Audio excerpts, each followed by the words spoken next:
Interviews ഇല്ലാത്ത ദിവസങ്ങൾ, അതായത് കഴിഞ്ഞ ഒരു നിയർലി ഇപ്പോൾ ഒരു 20 ദിവസമായിട്ടുള്ളൂ ഞാൻ ഇന്റർവ്യൂവിൽ നിന്ന് മാറി നിന്നിട്ട്. കാരണം ഡെലിവറിയുടെ തലേ ദിവസവും കൂടെ ഞാനൊരു ഇന്റർവ്യൂ എടുത്തിട്ടാണ് ഡെലിവറിക്ക് പോയത്.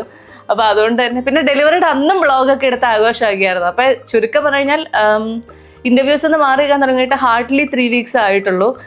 അത് ബോറടിക്കുന്നുണ്ടോ എന്ന് ചോദിച്ചു കഴിഞ്ഞാൽ സത്യസന്ധമായിട്ടില്ല. കാരണം എന്താ വെച്ചാൽ ഇന്റർവ്യൂ എന്ന് പറഞ്ഞു കഴിഞ്ഞാൽ എനിക്ക് എപ്പോഴും ഭയങ്കര ടെൻഷനാണ്. ഞാനിപ്പോൾ കാര്യം 10,500 ഇന്റർവ്യൂസ് എടുത്തിട്ടുണ്ടെന്ന് പറഞ്ഞാലും ഇന്റർവ്യൂ എന്ന് പറഞ്ഞാൽ റെഡി, ക്യാമറ, റോളിങ്, ആക്ഷൻ എന്നൊക്കെ പറഞ്ഞു കഴിഞ്ഞാൽ എൻ്റെ കയ്യും കാലും വരയ്ക്കുന്ന ആളാണ് ഞാൻ ഇപ്പോഴും.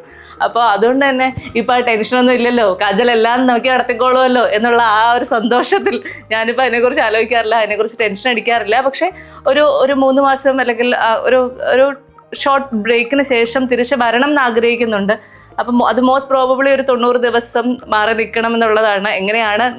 എങ്ങനെയാണത് പ്രാക്ടിക്കൽ ആവുക, അല്ലെങ്കിൽ 90 100 ആവോ 120 ആവോ എന്നൊന്നും എനിക്കറിയില്ല. നിലവിൽ ഏതായാലും ഈ വർഷം 2025 ഇനിയിപ്പോൾ ഞാൻ പൊതുവെ അങ്ങനെ ഭയങ്കര ഇന്റർവ്യൂസിൽ ആക്റ്റീവ് ആകണമെന്ന് ആഗ്രഹിക്കുന്നില്ല. 2026 ഇതിലേക്ക് തിരിച്ച് ചെറിയ ചെറിയ രീതിയിലൊക്കെ വരണമെന്ന് ആഗ്രഹിക്കുന്നുണ്ട്. ആ സമയത്തേക്ക് നിങ്ങളൊന്നും എൻ്റെ പേര് വെട്ടരുത്, അങ്ങനെ ഒരു റിക്വസ്റ്റ് കൂടെ എനിക്കുണ്ട്.